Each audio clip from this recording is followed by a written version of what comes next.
Por todo el país se armaron locaciones en donde la gente acerca flores, cartas y manifiesta su dolor. O se ven carteles por todas partes expresando las condolencias. Así como el gobierno decretó luto nacional, así se respira en las calles.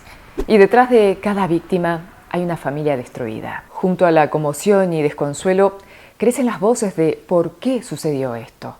¿En qué se falló? ¿Cómo se podía haber evitado? Y si bien la investigación recién ha comenzado, sí están surgiendo varios detalles que complican a la policía. Te voy a contar lo que se está debatiendo ahora en Corea. Primero les actualizo algunos datos. Según los números de hoy, se contabilizaron 156 fallecidos, de los cuales 26 son extranjeros. 11 son adolescentes de 10 a 20 años y varios estaban en la escuela secundaria. En cuanto a las causas, lo primero que preguntan los medios es ¿por qué no hubo mayor control de la policía? Se había informado que en la zona se habían dispuesto solo 137 efectivos para el momento, aunque luego del hecho enviaron más. Lo cierto es que es algo muchísimo menor a otras concentraciones a donde a veces suelen enviar a miles de agentes. Y mientras tanto, trascendió que se han recibido 11 denuncias advirtiendo el peligro antes de la tragedia.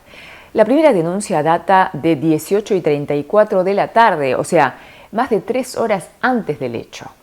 Pero dicen que de esas 11 denuncias, solo en 4 movilizaron a agentes policiales. También apareció una streamer que justo había ido a hacer un streaming allí en Itaewon, pero debido a la cantidad de gente perdió su cartera.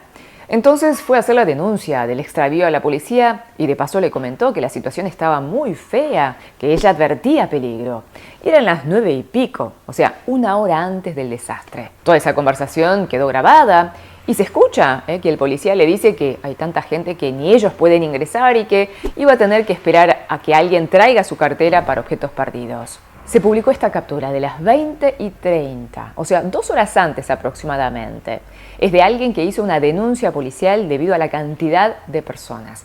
Este es el mensaje de texto que recibió de la policía confirmando que los efectivos estaban en camino. Al parecer fueron al lugar, pero no hicieron mucho. También se dieron a conocer informes realizados por centros de investigación hace 2 años que alertaban sobre aplastamientos y estampidas potenciales allí.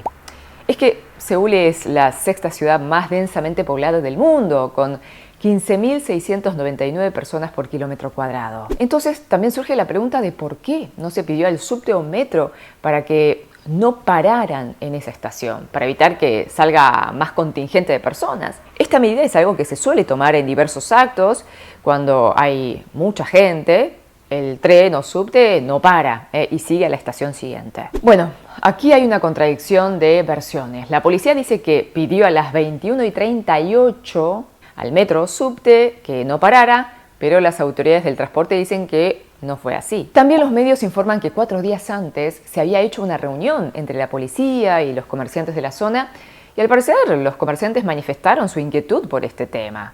Porque era el primer Halloween después de la pandemia, pero parece que no fue muy tenido en cuenta. Más bien, la policía se enfocó en cuestiones de COVID-19 y potenciales delitos. Entonces, lo que plantean muchos medios es que al parecer hubo oportunidades para reforzar medidas de control. Y ante la pregunta de por qué se dispusieron tan pocos policías, primero la respuesta de las autoridades policiales fue de rechazar la responsabilidad, argumentando que era difícil imaginar que iba a terminar así, que en realidad Itaewon, más en Halloween, suele albergar a muchas personas. Pero ahora, ante la evidencia de las denuncias previas, se han retractado. Y lo que sí, los legisladores están estudiando la posibilidad de elaborar normas para ordenar concentraciones masivas sin un organizador. Bueno, todo esto está en pleno debate, investigación, y a su vez la policía está investigando si hubo gente que malintencionadamente incitó a empujar a la gente hacia adelante.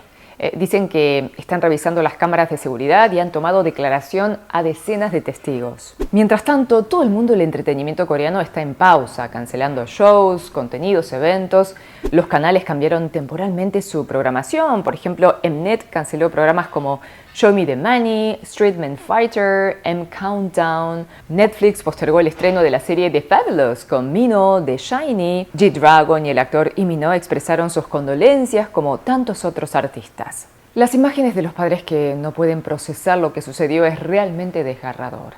Dicen, pero hacía solo horas que habían conversado con los hijos y ahora los encuentran sin vida. Las historias detrás de cada víctima son tremendas. Por ejemplo, este padre de 62 años que recibió el mensaje de auxilio de su hija de unos 20 y pico de años, que le decía, casi muero, me parece que se me rompió la pierna, hubo aplastamiento en Itaewon, quedé aplastada, gente muriendo, sálvame, tengo miedo. El padre salió desesperado, se tomó un taxi, pero como todo estaba cortado, tuvo que bajarse y correr 1,5 kilómetros. Llegó a la estación de policía, donde vio a su hija tendida en el piso, muy lastimada. Pero había tantas víctimas que un agente le dijo que tal vez tendría que esperar horas para que la trasladen. Entonces el padre alzó a su hija, la puso en su espalda y empezó a correr. Corrió 1 kilómetro con su hija en la espalda, pero no había taxi. Pero afortunadamente un auto pasó y los llevó. Pero allí no terminó la odisea. Todos los hospitales de la zona estaban saturados, no podían atenderla.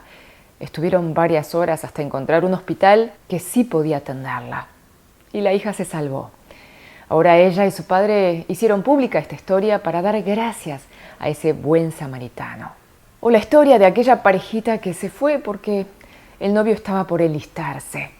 Iba a ser su despedida temporal. Ambos quedaron sepultados en la marea humana y cuando salieron, ella ya estaba en paro. El novio le hizo RCP durante 1 hora con la esperanza de que reviviera, hasta que un personal médico le dijo que ya iba a ser en vano. Jamás se imaginó el novio que esta sería realmente una despedida. Así, cada víctima trae consigo una historia de dolor. Entre los fallecidos extranjeros también trascienden sus historias. Por ejemplo, las 2 víctimas de Estados Unidos de 20 años, una mujer y un varón, habían ido a Corea como estudiantes de intercambio, con mucha ilusión. La mujer es sobrina del senador norteamericano por Ohio, Brad Wenstrup. Quienes también se acercaron para expresar sus condolencias son los padres de los jóvenes que perdieron la vida en el hundimiento del ferry Sewol en 2014. Recordemos que en ese ferry murieron 304 personas, la mayoría estudiantes de secundaria que habían ido en una excursión. Fue una de las mayores tragedias de la historia de Corea del Sur. Y esta de Itaewon es la peor desde Sewol. También sentimos la congoja de aquellos familiares que van a buscar los objetos perdidos de sus seres queridos, con el deseo de por lo menos retener el último objeto que sus seres queridos han tenido consigo. Dicen que estos objetos llegan a 1,5 toneladas. Las calles de Seúl están sombrías.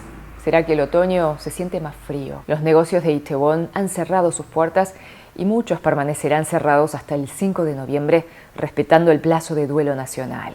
Estas son algunas historias y acontecimientos de la peor tragedia de los últimos tiempos en Corea. Te voy a seguir actualizando aquí o, como ya saben, en mis otras redes sociales. Gracias por estar ahí.